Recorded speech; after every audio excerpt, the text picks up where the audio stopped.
सच्चा पाठ वही है जिसमें भाव हो।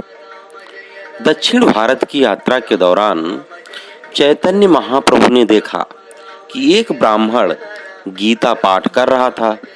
यद्यपि उसका उच्चारण शुद्ध नहीं था, फिर भी उसे शरीर की सुधि नहीं थी। कंठ गदगद था और नेत्रों से अश्रुधारा बह रही थी। पाठ समाप्त होने पर महाप्रभु ने पूछा, भैया ब्राह्मण देव, लगता है कि आपको ठीक से संस्कृत नहीं आती, क्योंकि आपका उच्चारण शुद्ध नहीं है। फिर आपने इसमें कौन सा ऐसा अर्थ समझ लिया कि आप इतने भाव विह्वल होकर के अश्रुधारा बहा रहे थे, रोए जा रहे थे।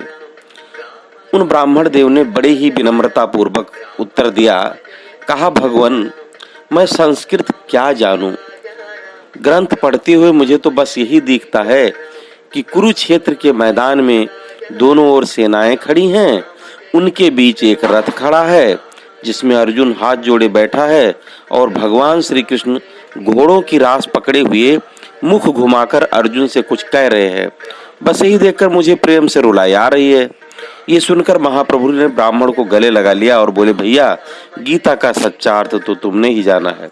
इसलिए कहते हैं सच्चा पाठ वही है जिसमें भाव हो, बिना भाव का कुछ नहीं। जय सिया राम।